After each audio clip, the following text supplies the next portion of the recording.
Hola, muy buenos días, ¿cómo están ustedes? Sí, Hay un pedido de informes, es decir, sí. información no tienen respecto de cómo funcionan estos programas, me dice No, usted. no, no, no hay información, es preocupante porque no solo no hay información en este aspecto, no hay información absolutamente de nada respecto del gobierno de Rolando Figueroa. Es importante que sepa la comunidad que, por ejemplo, no se saben los presupuestos de vengados, es decir, cómo se está ejecutando el presupuesto de la provincia de Neuquén. Nosotros manejamos los presupuestos. Al momento de endeudar la provincia de Rolando Figueroa teníamos solo información a septiembre del año pasado. Imagínese el nivel de irresponsabilidad que hay. Pero bueno, yo no quiero irme por otro tema, quiero responder a su pregunta. Sí, efectivamente no hay información respecto de todas las políticas que tienen que ver con atender a las infancias, a las adolescencias y a las familias que están en situación de vulnerabilidad. Cada vez son más chicos que van a los basurales a buscar comidas, familias enteras que van a los basurales a buscar comida, que están en una situación de extrema vulnerabilidad de sus derechos. Esto es muy grave, pero no es de hace 10 días que se presentó ese proyecto que usted acaba de leer, sino que es algo que venimos advirtiendo hace 3 meses, por eso el marzo de este año hicimos otro pedido, que es el proyecto 16.559, donde le solicitamos a Rolando Figueroa y a su cartera de ministro que nos diga cuándo va a empezar a funcionar el Consejo Provincial de Niñez y Adolescencia, que es el COPRONAF, que es un órgano que está creado por ley, por la ley 2302, en el artículo 38 y 39, se especifica que tiene que crearse este órgano que es consultivo, de asesoramiento y de monitoreo de las infancias. Entonces, hace meses que ya estamos viendo esta situación grave y no hay respuesta.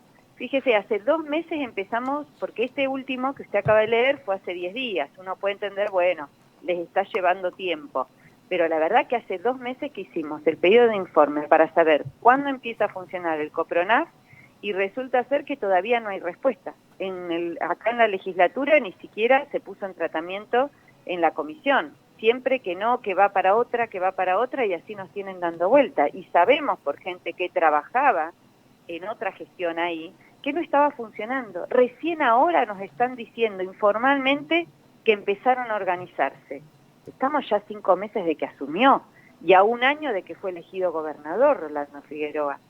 Entonces yo creo que hay un nivel de desprecio y de destrato a las necesidades de la gente que es preocupante. Los veo más ocupándose de las encuestas y de hacer reuniones entre ellos, entre los ministros, en la regionalización del norte, del sur, del centro, que en ocuparse de resolver los problemas de la gente de carne y hueso. Eso es lo que nosotros vemos y por eso seguimos insistiendo con este tema. Entiendo.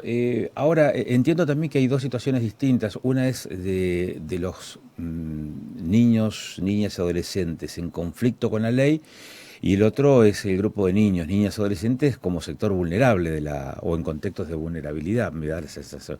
El planteo por dónde pasa, pasa por aquellos que tienen conflictos entonces con la justicia, o es la problemática general de este nicho, de este sector etario de la población, Lorena. Esto es todo, porque el tema es integral. Muchos chicos delinquen y llegan a esa situación extrema. ¿Por qué? Porque están en una situación de abandono, porque no hay nadie que los contenga, porque no tienen un hogar que los cobije, no hay oportunidades, no hay expectativas, hay hambre, hay frío.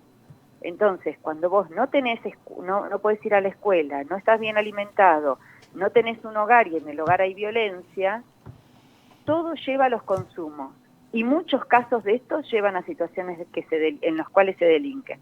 Entonces es todo producto de un abandono estructural. Somos una provincia con un grado de pobreza que es inaceptable, sabiendo que tenemos la riqueza bajo nuestros pies, que es el recurso del gas y del petróleo. Entonces hay cosas que como sociedad no las podemos permitir. No puede ser, es inaceptable lo que nos está pasando. Las petroleras no paran de ganar y las familias no paran de perder. Entonces, yo creo, hay muchos temas para abordar, hemos hecho distintos proyectos para atender las necesidades de las familias. La semana pasada presentamos un proyecto, la semana pasada no, la anterior, un proyecto de impulso al techo propio para que las familias puedan tener su casa, los que tienen un terreno, puedan empezar. Bueno, ese es un tema. Pero el tema de las infancias y las adolescencias hay que atenderlo ya con urgencia. Diputada, escuchándola, Sí. quisiera consultarle si a usted le parece que el foco está corrido de lugar. Digo, está puesto el foco en una situación de crear más lugares de contención, obviamente estamos hablando de cárceles, instituciones, y no se apunta a la niñez y a la adolescencia. Es que las familias necesitan tener contención. Los jóvenes necesitan tener contención. Mira, estuve la semana pasada en el centro de salud del barrio Progreso. Nos contaban ellos ahí, ellos tienen guardia, y les llegan muchos casos de jóvenes pasados de droga.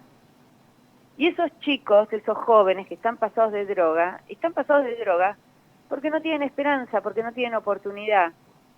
Entonces, yo lo que creo es que más que ir más que pensar en un tema puntual, hay que abordar integralmente a la familia. Son familias que están desintegradas. ¿Por qué? Porque las necesidades básicas no están cubiertas, porque sus padres, hay situaciones de violencia, no tienen trabajo, viven en una casilla, con el frío, con el viento, con el hambre. ¿Qué podemos esperar? Hay que dar vuelta a la taba, realmente hay que cambiar la historia de la provincia de Neuquén. Es inaceptable que sigamos teniendo estos niveles de abandono a las infancias y a las adolescencias.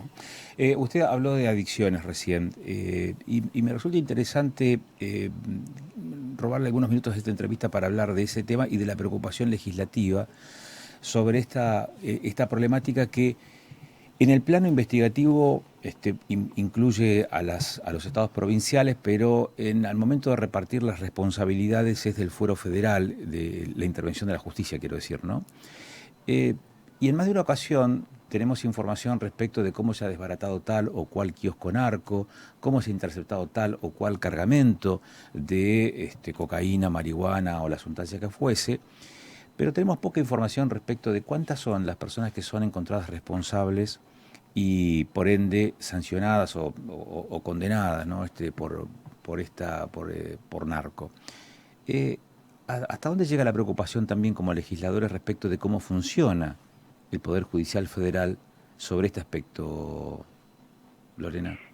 Mire, yo coincido con usted y la verdad es que nosotros desde el Poder Legislativo lo que podemos hacer es mucho en cuanto a leyes. Lo que sí es cierto es que una vez que se identifica, que en realidad lo que se identifica en general, por lo general, son los que comercializan en mediana escala o el narcomenudeo, pero no se va a las cabezas. No se va yo creo que hay sí una gran deuda que tiene que ver con qué pasa después. O sea, se identifica, aparecen los medios. ¿Y después qué? ¿Dónde están? ¿Por qué no están presos? ¿Por qué no se corta ese lazo que vincula y que sostiene esta situación perversa y grave que hoy tenemos en la provincia? La situación de Rosario es ejemplo de esto. Si nosotros no atacamos seriamente la situación, vamos a terminar así. Por eso yo creo, y coincido con usted, el tema de la justicia es un tema que hay que abordarlo, sin lugar a dudas, pero hay que ir a los grandes, hay que ir a los chicos porque es el camino.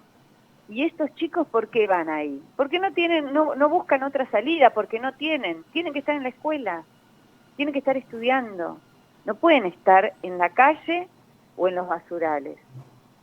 Entonces, sí es un tema, el tema de las adicciones. Además no tenemos acá en la provincia ningún abordaje integral para todas esas adolescencias, de centros de intervención, de centros de tratamiento integral para que salgan adelante. Hoy están a la deriva.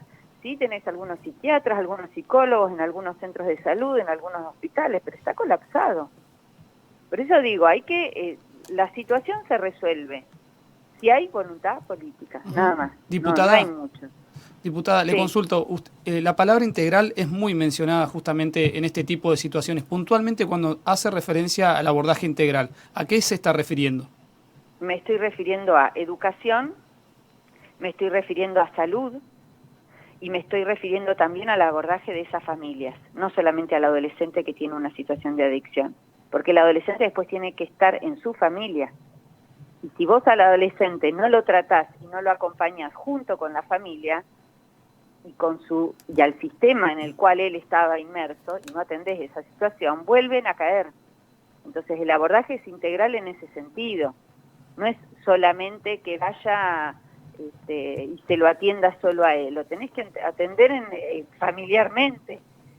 Las situaciones de estos chicos que están en esa situación es porque sus familias hoy no los están pudiendo contener.